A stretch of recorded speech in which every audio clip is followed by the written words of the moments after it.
लोकसभा चुनाव की मतदान प्रक्रिया सकुशल और शांतिपूर्ण ढंग से संपन्न कराए जाने को लेकर अयोध्या जिला निर्वाचन अधिकारी नीतीश कुमार ने आज राजकीय इंटर कॉलेज में बनाए गए स्ट्रांग रूम के साथ साथ 4 मई को होने वाली मतगणना की तैयारियों का जायजा लिया। उन्होंने मतगणना को माननीय आयोग के निर्देशों का अनुपालन सुनिश्चित कराने और सकुशल संपन्न कराने जाने को लेकर की जा रही विभिन्न तैयारियों से संबंधित अधिकारियों को आवश्यक दिशा निर्देश दिए।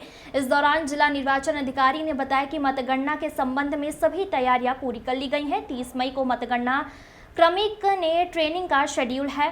प्रथम ट्रेनिंग होगी और सेकेंड ट्रेनिंग 3 जून को की जाएगी। हर विधानसभा में 14-14 टेबल लगाए गए हैं। पोस्टर बैलेट काउंटिंग की संख्या के आधार पर 5 टेबल लगाए गए। उन्होंने कहा मतगणना कार्मिकों, विभिन्न प्रत्याशियों और उनके एजेंटों और मीडिया के लिए उपयुक्त स्थल पर वाहन पार्किंग का स्थान निर्धारित करने और उनके मतगणना स्थल तक आने के प्रवेश द्वार निर्धारित करने के लिए एसपी सिटी को निर्देशित किया। उन्होंने नियमानुसार उपयुक्त स्थल पर मतगणना कार्मिकों और एजेंटों के मोबाइल को रखने के लिए भी व्यवस्था करने के निर्देश दिए हैं। वहीं गर्मी के दृष्टिगत छाए पेयजल की व्यवस्था के साथ ही उपयुक्त स्थल पर टॉयलेट की व्यवस्था करने के निर्देश दिए। साथ ही टॉयलेट और परिसर में नियमित सफाई व्यवस्था भी सुनिश्चित रखने के लिए पर्याप्त सफाई कार्मिक लगाने के लिए नगरपालिका को निर्देशित किया। सुरक्षा के दृष्टिगत आवश्यकता अनुसार बैरिकेडिंग करने के भी निर्देश दिए गए हैं। मतगणना के संदर्भ में सभी तैयारियां कर ली गई है और 30 तारीख से जो कार्मिक है, मतगणना जो कार्मिक है उसकी ट्रेनिंग का शेड्यूल है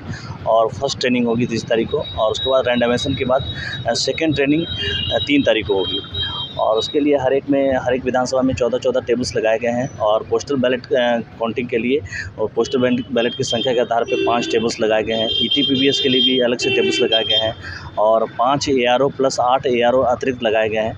कुल मिलाकर 13 ARO रहेंगे जो पूरी व्यवस्था को देखेंगे। RO भी हम लोग रहेंगे उसमें पूरे डिटेल रूप से और पूरी व्यवस्था हो चुकी है। ट्रेनिंग का मॉड्यूल भी है और उसके तहत जो अपडेटेड चुनाव आयोग के गाइडलाइंस है उसकी ट्रेनिंग भी दी जा रही है और एक बेहतर व्यवस्था के तहत चुनाव मतदान की प्रक्रिया के बाद अब मतगणना की प्रक्रिया कराई जाएगी। तो ये स्ट्रांग रूम की पारदर्शिता नहीं, स्ट्रांग रूम के पारदर्शिता के लेके यहाँ पे जो हमारे पार्टीज़ के कैंडिडेट्स के जो एजेंट्स हैं उनको यहाँ पे यथास्थान दिया गया है। उनके बेसिक फैसिलिटी दी गई है और वहाँ पे हम लोगों ने टीवी भी लगा के उसका फीडिंग दे रहे हैं। उनको CCTV फुटेज उनको फीडिंग दिया जा रहा है और यहाँ पे 4 विधानसभा फैजाबाद की और 1 विधानसभा अम्बेडकर नगर दोनों की अलग अलग फीडिंग दी जा रही है और वो बहुत बेहतर व्यवस्था से के साथ संपन्न की जा रही है और सभी एजेंट से हम लोग मिल के आते हैं और रेगुलर रूप से हमारे ARO और RO हम खुद और डिप्टी DO के रूप में सब यहाँ व्यवस्था डिप्टी DO सब देख रहे हैं। हम लोग व्यवस्था सब देख रहे हैं और DO भी हम और RO के रूप में हम व्यवस्था देख रहे हैं। तो काफ़ी बेहतर रूप से व्यवस्था चल रही है और हम लोग लगातार रूप से कैंडिडेट से भी फीडबैक ले रहे हैं।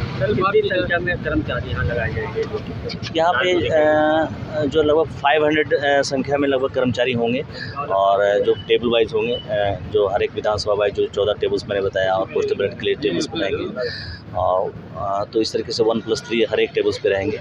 तो पूरी व्यवस्था रहेगी कि हम लोग तीव्र गति से काउंटिंग की प्रक्रिया विधिवत रूप से कर पाएँ।